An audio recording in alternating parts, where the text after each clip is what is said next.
રામ ભગવાન રાઘવેન્દ્ર સરકારની અયોધ્યામાં તો ધ્વજદંડ હમણાં ધજા ફરકાણી 25 તારીખે, એના માટે એકવાર તાળી થઈ જાય. આપણી આ સનાતન ધર્મની અદ્ભુત વાત છે. આપણી પેઢીઓ રાહ જોતી હતી 500 વર્ષથી. દેનારો નથી દુબળો, એ તો રામ છે. ઈ તો લંકા આપી દે રાવણને, ઈ છે. પણ જેને એની જ કૃપા ઉતરી હતી. મને આજે યાદ આવે છે, રામાયણનો એક પ્રસંગ યાદ આવે છે.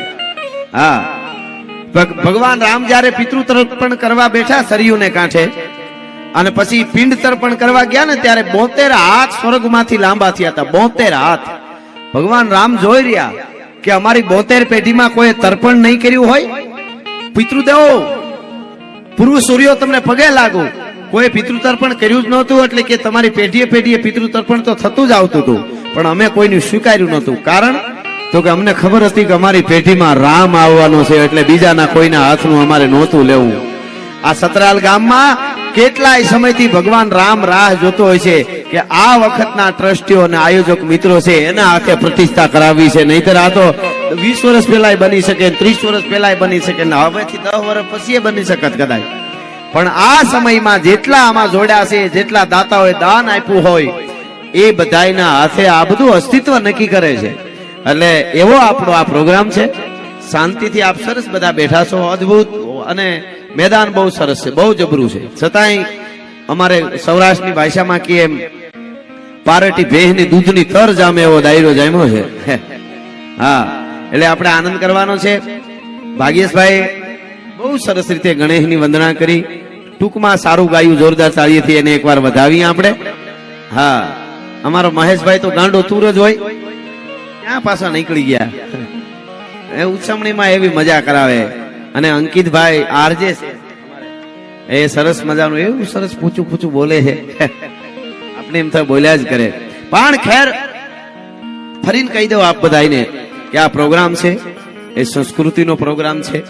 કાયમ મારા પ્રોગ્રામમાં કહું છું કે અમને એવો વખત આવશે ક્યારેક તો સ્ટેજથી નીચે ઉતરી જવાની તૈયારી રાખશું. બોલવામાં અમારા સ્તરમાં કોઈ દી નીચે નહીં ઉતરી, તમને ગેરંટી આપી છે. ભલા માણસ, આ તો આપણી અસ્મિતા છે, આપણી પરંપરા છે. લોક डायरा એટલે આ डायरे में रह के बात करे उसे डायरा कहते हैं. बोल बोल अमोल है बिन तोले मत बोल, पहले भीतर तोल के फिर बाहिर तू बोल. शब्द आ रहे शब्द पा रहे शब्द की ढंग ढेरिया. એવી વાત છે આ. શબ્દ સંભાળ કે બોલીએ, શબ્દ को हाथ न पाओ, एक शब्द है औषधि और एक शब्द है घाव. એવી વાતો જ્યારે કરવાની છે ત્યારે ભગવાન રાઘવેન્દ્ર સરકારના મંદિરના તમારા સમગ્ર, મેં તો વિડીયોમાં ક્યાંક રીલ કોકે બનાવેલી, મને ખબર નહીં હામું આવ્યું, મેં જોયું. સતરાલ ગામમાં આવી પ્રતિષ્ઠા છે અને બહુ રાજી થયો હું. અદ્ભુત ગામ અને ગામનો વિવેક. પધારો મહેમાનો, પધારો ભાઈ, પધારો. વિવેક એવો છે. અમે મંદિરે ગયા હમણાં, બધાએ સ્વાગત કર્યું અમારું. ઈ મળવામાં જ ખબર પડી જાય. આવતડાના એંધાણ મળવામાં માઠપ કરે, ઈ કાઉ પાથર છે પ્રાણ હાસું હરઠિયો ભણે. એટલે અહીંયા 18 વરણ બેઠું છે. બધાઈને ખૂબ ખૂબ બધાઈ સાથે રાઘવેન્દ્ર સરકારના ભગવાન રામ દરબારના મંદિર, હનુમાનજી મહારાજ. અને આ અદ્ભુત ઘટના છે એ અસ્તિત્વ નક્કી કરે ત્યારે થતી હોય છે.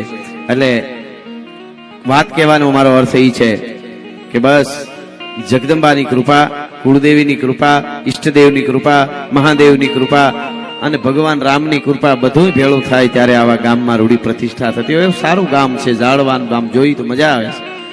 એવું જૂનું અંદર ગયા તો બહુ મજા આવી. એમ તો લોક સંસ્કૃતિ અને લોક સાહિત્યની વાતો કરવી છે મારે અહીંયાથી.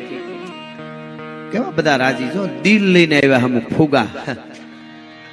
હા, પણ આ દિલનું ધ્યાન બહુ રાખવું પડે, કઈ ફાટી જાય નક્કી નહીં. એ આપણને બોધ આપે છે.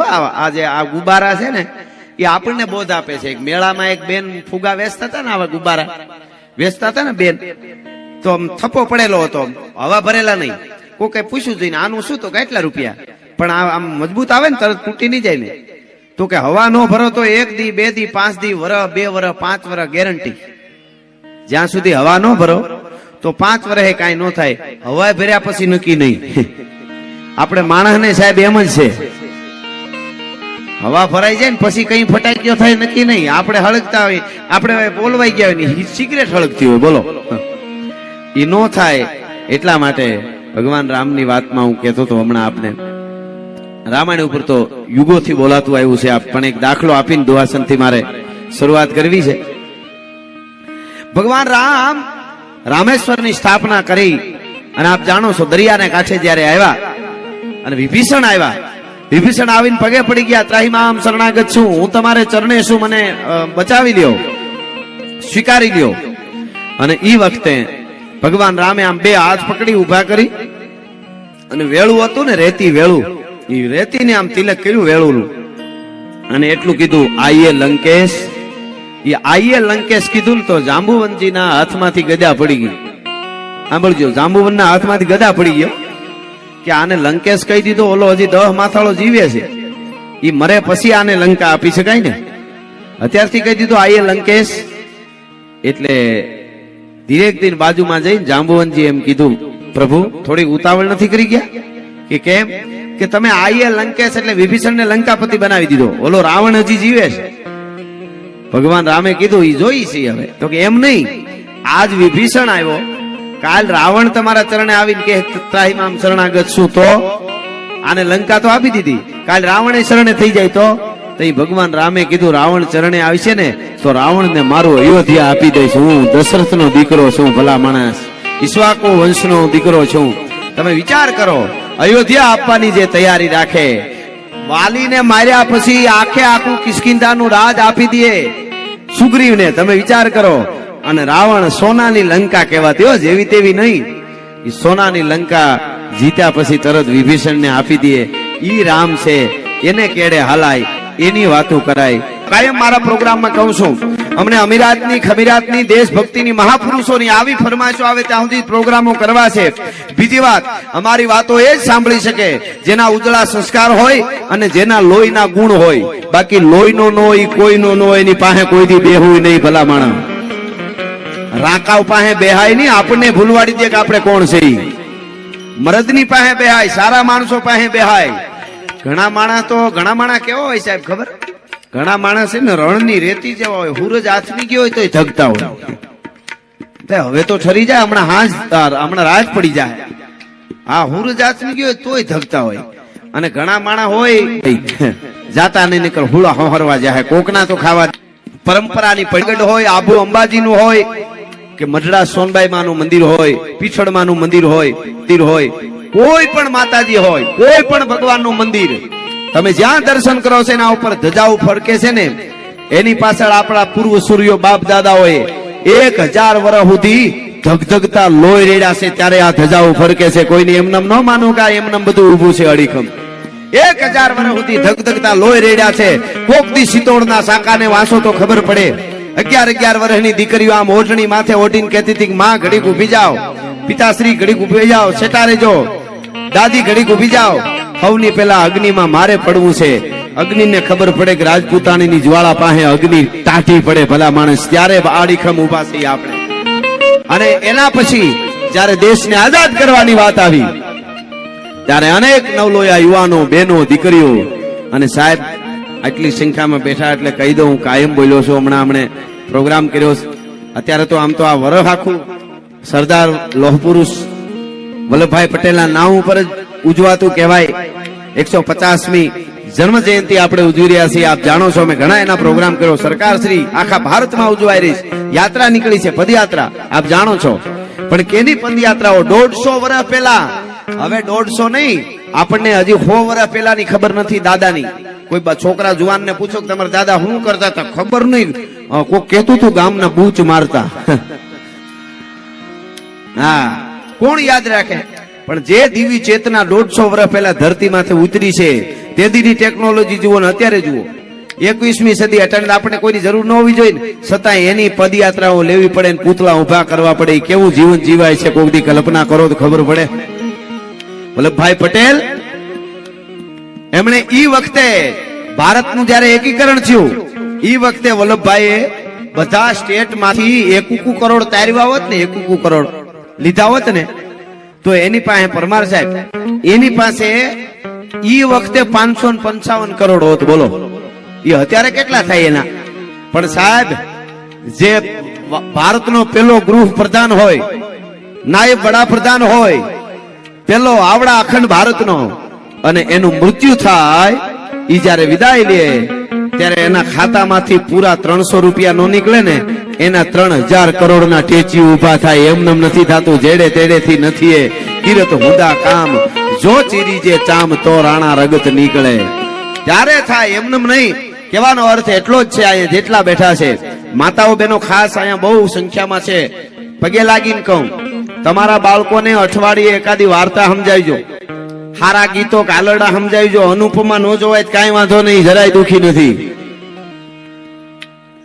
એટલા બધા તમે સિરિયલો જે આપણને હેરાન કર્યા છે, પરિવારને વીખી સૂકી નાખ્યા હોય તો આ સિરિયલો વેબ સિરીઝો હવે આવી હો પાછી. કોણ કેમાંથી કેવું નહીં કે આપણે વિચાર થાય કે હા હા હા હા. અને આપણી કઈ પરંપરા હતી સાહેબ?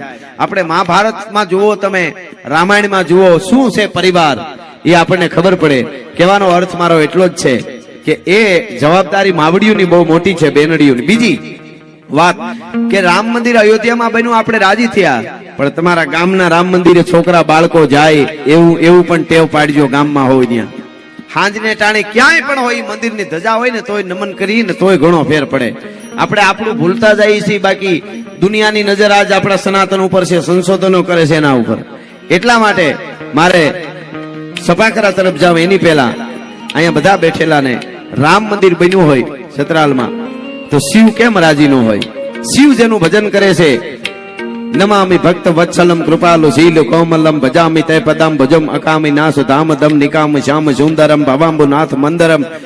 શિવ જેનું ભજન કરે છે એવો રામ છે ભગવાન, અને રામ જેનું ભજન કરે છે એ શિવ.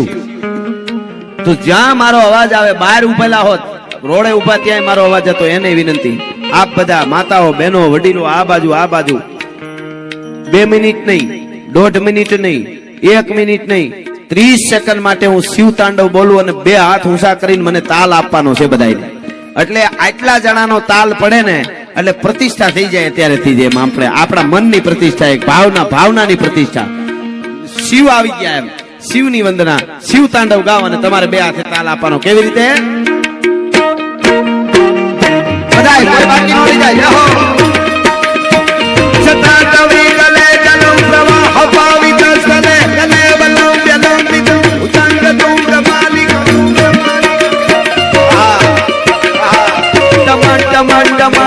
નિનાદવમ ધમર્વયમ સકાલ ચંડ તાંડવમ તનોતુ ન શિવ શિવ ભાતરા આવજો ભાઈ, આવજો ભાઈ.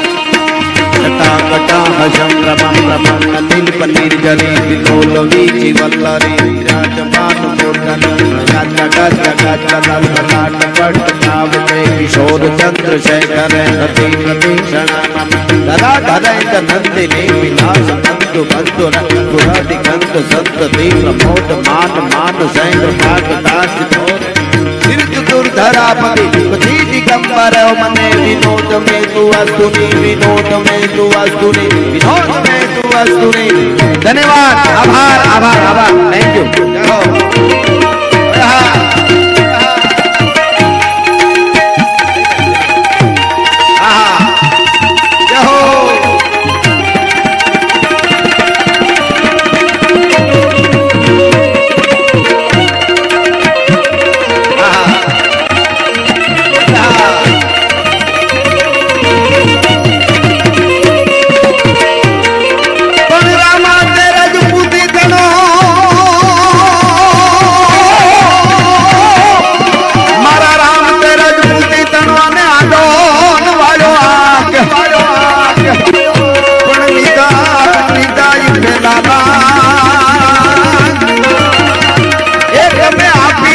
અયોધ્યાના ધણી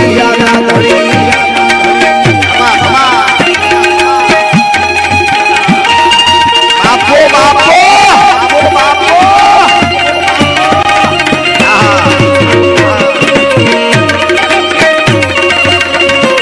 હું એમ નથી કહેતો કે જેટલા પૈસા ગોળ કરશે કે આપશે કે આમાં દાન આપ્યું છે ઓમ એને બધાને 1ના 1000 ગણા આપશે એમ નથી કહેતો. પણ એક તમને કહું કે તમે અહીંયા આપતા હો ને તમારી પેઢીઓ સુધી કાયમ આપવા જેવા રાખે મારો રામ. એ તો વાત બાકી છે ભલા માણસ, આપવા જેવા તો રાખે.